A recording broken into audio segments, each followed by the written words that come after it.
سعادت حسن منٹو کا افسانہ توبہ ٹیک سنگھ۔ بٹوارے کے 2-3 سال بعد پاکستان اور ہندوستان کی حکومتوں کو خیال آیا کہ اخلاقی قیدیوں کی طرح پاگلوں کا تبادلہ بھی ہونا چاہیے، یعنی جو مسلمان پاگل ہندوستان کے پاگل خانوں میں ہیں انہیں پاکستان پہنچا دیا جائے، اور جو ہندو اور سکھ پاکستان کے پاگل خانوں میں ہیں انہیں ہندوستان کے حوالے کر دیا جائے۔ معلوم نہیں یہ بات معقول تھی یا غیر معقول، بہرحال دانشمندوں کے فیصلے کے مطابق ادھر ادھر اونچی سطح کی کانفرنسیں ہوئیں اور بالآخر ایک دن پاگلوں کے تبادلے کے لیے مقرر ہو گیا۔ اچھی طرح چھان بین کی گئی، وہ مسلمان پاگل جن کے لواحقین ہندوستان ہی میں تھے وہیں رہنے دیے گئے، جو باقی تھے ان کو سرحد پر روانہ کر دیا گیا۔ یہاں پاکستان میں کیونکہ قریب قریب تمام ہندو سکھ جا چکے تھے، اسی لیے کسی کو رکھنے رکھانے کا سوال ہی پیدا نہ ہوا۔ جتنے ہندو سکھ پاگل تھے سب کے سب پولیس کی حفاظت میں بارڈر پر پہنچا دیے گئے۔ ادھر کا معلوم نہیں، لیکن ادھر لاہور کے پاگل خانے میں جب اس تبادلے کی خبر پہنچی تو بڑی دلچسپ چہمگوئیاں ہونے لگیں۔ ایک مسلمان پاگل جو 12 برس سے ہر روز باقاعدگی کے ساتھ زمیندار پڑھتا تھا، اس سے جب اس کے ایک دوست نے پوچھا، مولوی صاحب یہ پاکستان کیا ہوتا ہے، تو اس نے بڑے غور و فکر کے بعد جواب دیا، ہندوستان میں ایک ایسی جگہ ہے جہاں استرے بنتے ہیں۔ یہ جواب سن کر اس کا دوست مطمئن ہو گیا۔ اسی طرح ایک سکھ پاگل نے ایک دوسرے سکھ پاگل سے پوچھا، سردار جی ہمیں ہندوستان کیوں بھیجا جا رہا ہے؟ ہمیں تو وہاں کی بولی بھی نہیں آتی۔ دوسرا پاگل مسکرایا، مجھے تو ہندوستانیوں کی بولی آتی ہے، ہندوستانی بڑے شیطانی اکڑ اکڑ پھرتے ہیں۔ ایک دن نہاتے نہاتے ایک مسلمان پاگل نے پاکستان زندہ باد کا نعرہ اس زور سے بلند کیا کہ فرش پر پھسل کر گرا اور بے ہوش ہو گیا۔ بعض پاگل ایسے بھی تھے جو پاگل نہیں تھے، ان میں اکثریت ایسے قاتلوں کی تھی جن کے رشتہ داروں نے افسروں کو دے دلا کر پاگل خانے بھجوا دیا تھا تاکہ وہ پھانسی کے پھندے سے بچ جائیں۔ یہ کچھ سمجھتے تھے کہ ہندوستان کیوں تقسیم ہوا اور یہ پاکستان کیا ہے، لیکن صحیح واقعات سے وہ بھی بے خبر تھے۔ اخباروں سے کچھ پتہ نہیں چلتا تھا اور پہرے دار سپاہی ان پڑھ اور جاہل تھے، ان کی گفتگو سے بھی وہ کوئی نتیجہ برآمد نہیں کر سکتے تھے۔ ان کو صرف اتنا معلوم تھا کہ ایک آدمی محمد علی جناح ہے جس کو قائد اعظم کہتے ہیں، اس نے مسلمانوں کے لیے ایک علیحدہ ملک بنایا ہے جس کا نام پاکستان ہے۔ یہ کہاں ہے، اس کا محل وقوع کیا ہے، اس کے متعلق وہ کچھ نہیں جانتے تھے۔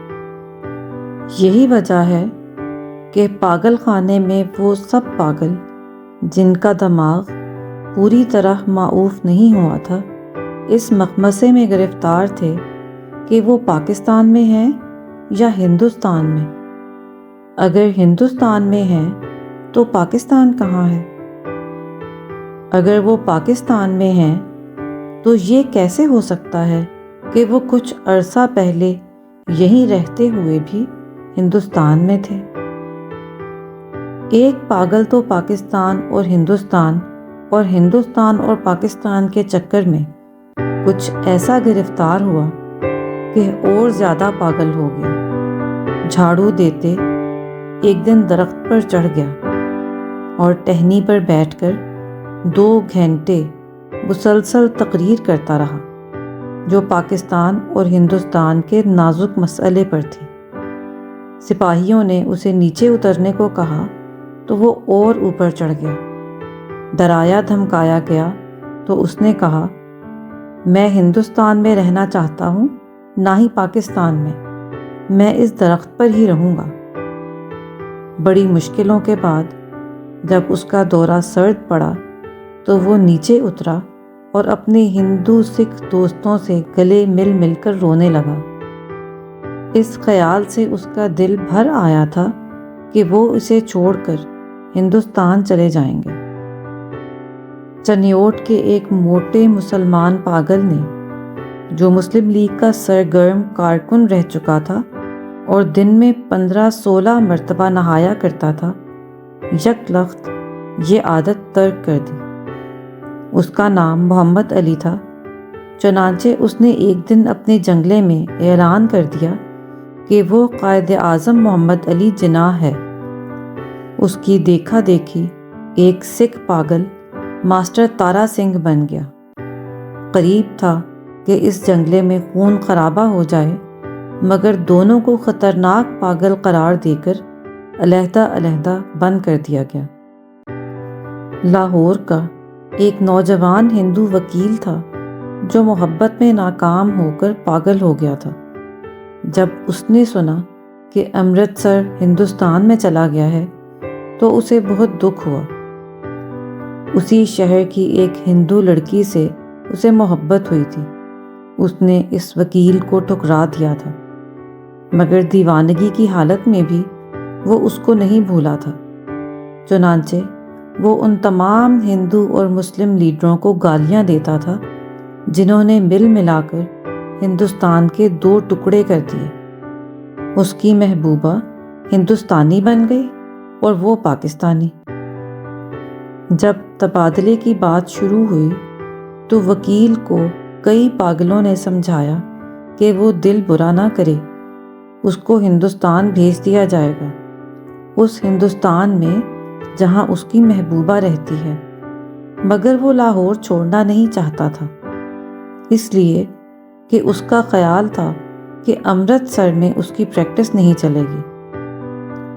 یورپین وارڈ میں اینگلو انڈین پاگل تھے۔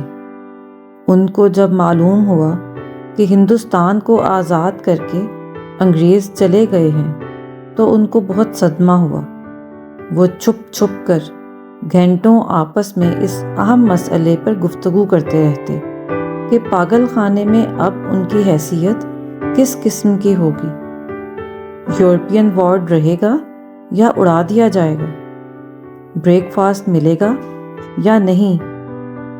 کیا انہیں ڈبل روٹی کی بجائے بلڈی انڈین چپاتی تو زہر مار نہیں کرنا پڑے گی؟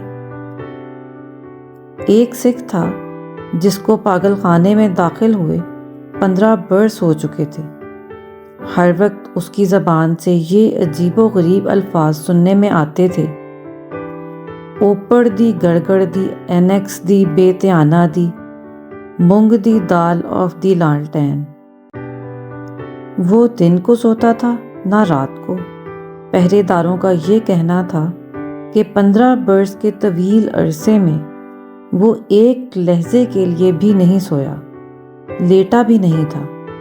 البتہ کبھی کبھی کسی دیوار کے ساتھ ٹیک لگا لیتا تھا۔ ہر وقت کھڑا رہنے سے اس کے پاؤں سوج گئے تھے، پنڈلیاں بھی پھول گئی تھیں، مگر اس جسمانی تکلیف کے باوجود لیٹ کر آرام نہیں کرتا تھا۔ ہندوستان، پاکستان اور پاگلوں کے تبادلے کے متعلق جب کبھی پاگل خانے میں گفتگو ہوتی تھی وہ غور سے سنتا تھا۔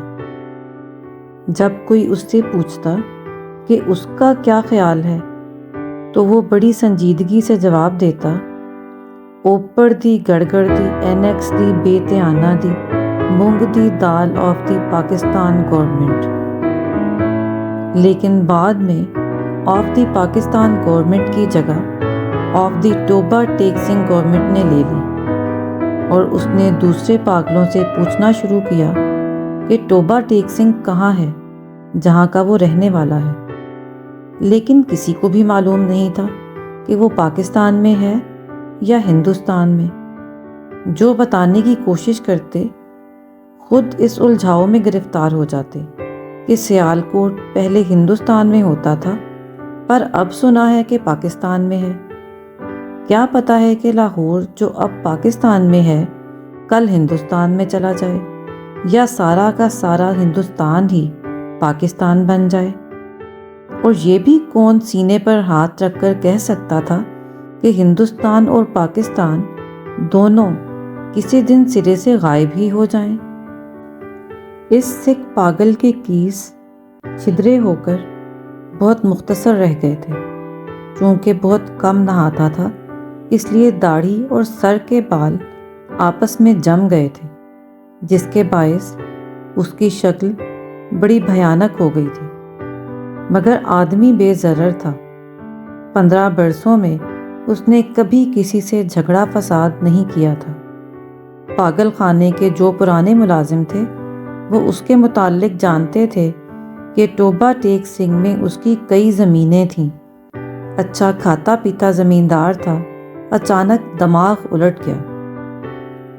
اس کے رشتہ دار لوہے کی موٹی موٹی زنجیروں میں اسے باندھ کر لائے اور پاگل خانے میں داخل کرا گئے۔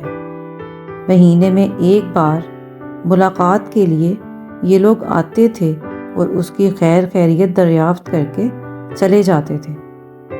ایک مدت تک یہ سلسلہ جاری رہا، پر جب پاکستان ہندوستان کی گڑبڑ شروع ہوئی تو ان کا آنا بند ہو گیا۔ اس کا نام بشن سنگھ تھا، مگر اسے ٹوبہ ٹیک سنگھ کہتے تھے۔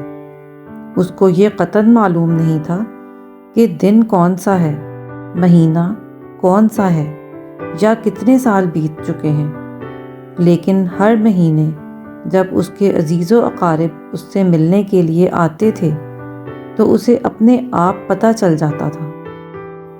چنانچہ وہ دفعہ سے کہتا تھا کہ اس کی ملاقات آ رہی ہے۔ اس دن وہ اچھی طرح نہاتا، بدن پر خوب صابن گھستا اور سر میں تیل لگا کر کنگھا کرتا۔ اپنے کپڑے جو وہ کبھی استعمال نہیں کرتا تھا نکلوا کر پہنتا اور یوں سج کر ملنے والوں کے پاس جاتا۔ وہ اس سے کچھ پوچھتے تو وہ خاموش رہتا، یا کبھی کبھار اوپر دی گڑگڑ دی اینکس دی بے تیانہ دی مونگ دی دال آف دی لالٹین کہہ دیتا۔ اس کی ایک لڑکی تھی جو ہر مہینے ایک انگلی بڑھتی بڑھتی 15 برسوں میں جوان ہو گئی۔ بشن سنگھ اس کو پہچانتا ہی نہیں تھا۔ وہ بچی تھی تب بھی اپنے باپ کو دیکھ کر روتی تھی، جوان ہوئی تب بھی اس کی آنکھوں سے آنسو ہی بہتے تھے۔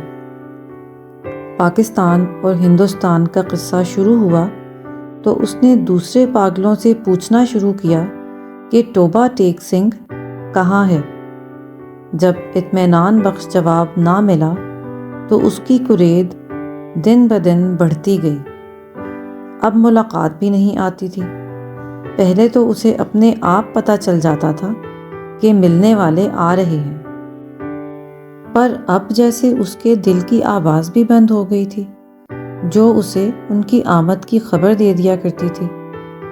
اس کی بڑی خواہش تھی کہ وہ لوگ آئیں جو اس سے ہمدردی کا اظہار کرتے تھے اور اس کے لیے پھل، مٹھائیاں اور کپڑے لاتے تھے۔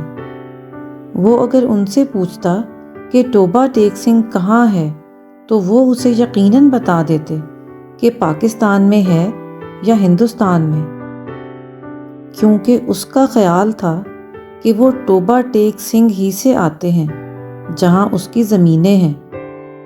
پاگل خانے میں ایک پاگل ایسا بھی تھا جو خود کو خدا کہتا تھا۔ اس سے جب ایک روز بشن سنگھ نے پوچھا کہ ٹوبہ ٹیک سنگھ پاکستان میں ہے یا ہندوستان میں، تو اس نے حسب عادت قہقہہ لگایا اور کہا، وہ پاکستان میں ہے نہ ہندوستان میں، اس لیے کہ ہم نے ابھی تک حکم نہیں دیا۔ بشن سنگھ نے اس سے کئی مرتبہ منت سماجت سے کہا کہ وہ حکم دے دے تاکہ جھنجھٹ ختم ہو، مگر وہ بہت مصروف تھا، اس لیے کہ اسے اور بے شمار حکم دینے تھے۔ ایک دن تنگ آ کر وہ اس پر برس پڑا، اوپر دی گڑگڑ دی اینکس دی بے تیانہ دی moong the dal of واہے grow G the Khalsa and واہے گرو جی دی فتح، جو بولے سو نہال، ست سری اکال۔ اس کا شاید مطلب یہ تھا کہ تم مسلمانوں کے خدا ہو، سکھوں کے خدا ہوتے تو ضرور میری سنتے۔ تبادلے سے کچھ دن پہلے ٹوبہ ٹیک سنگھ کا ایک مسلمان جو اس کا دوست تھا ملاقات کے لیے آیا۔ پہلے وہ کبھی نہیں آیا تھا۔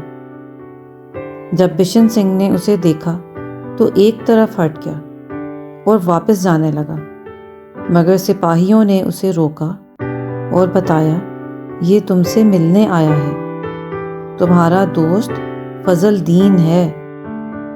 بشن سنگھ نے فضل دین کو ایک نظر دیکھا اور کچھ بڑبڑانے لگا۔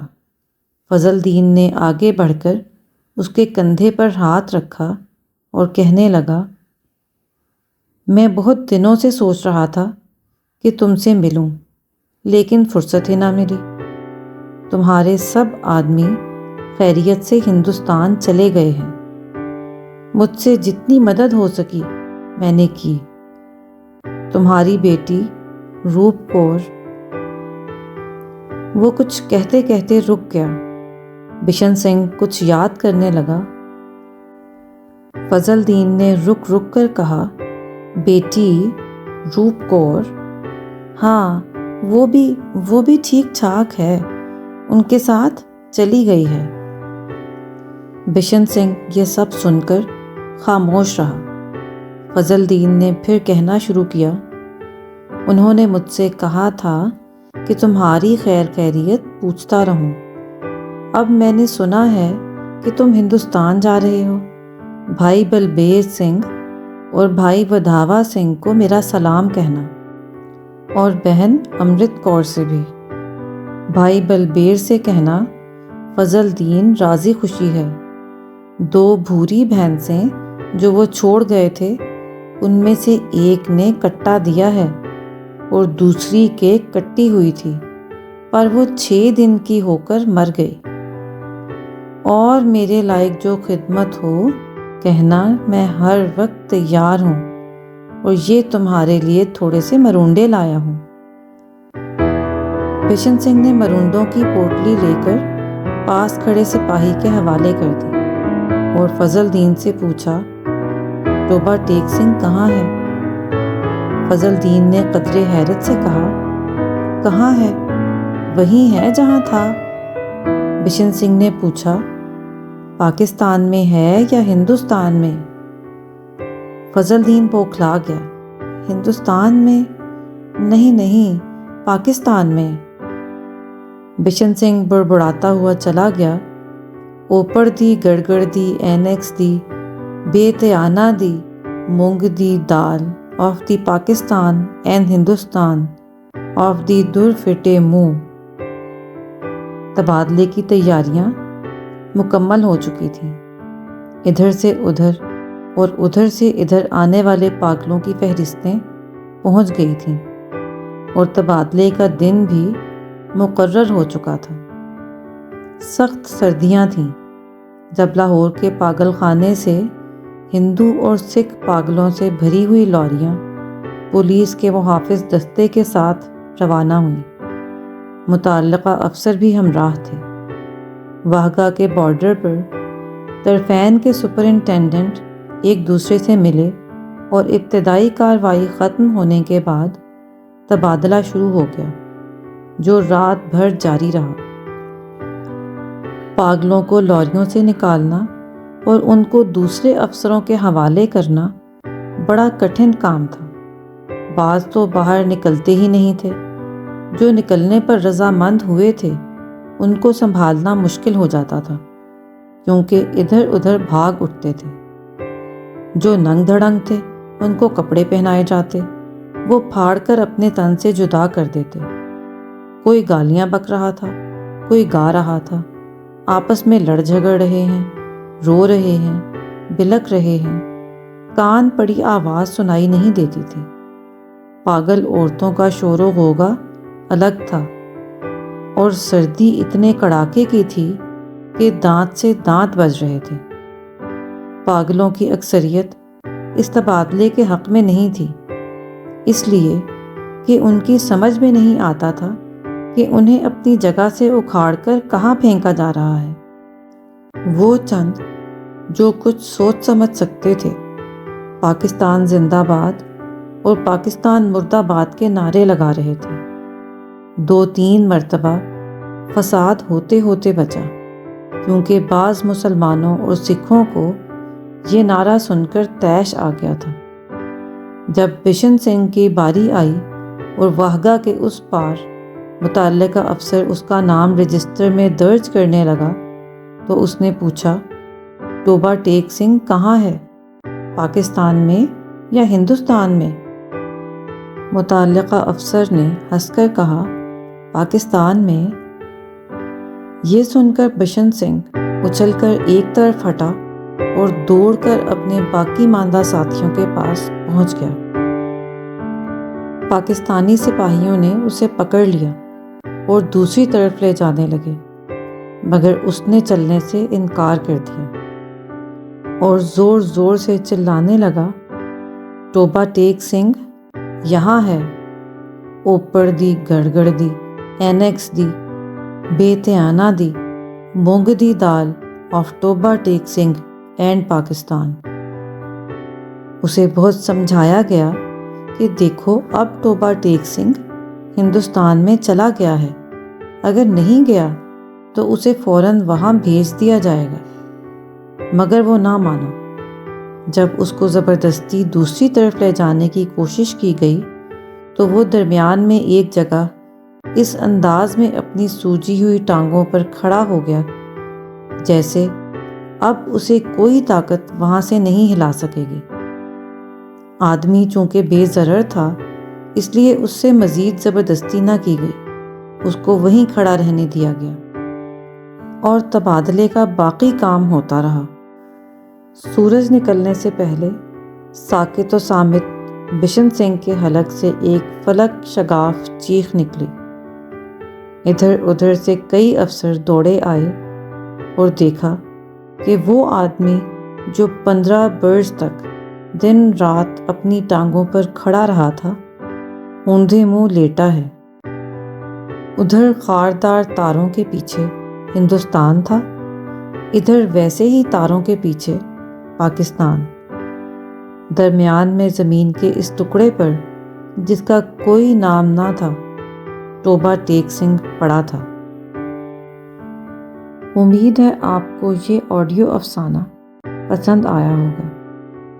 مزید آڈیو کتابیں سننے کے لیے اگلے جمعہ میرے چینل پر واپس آئیے۔ شکریہ۔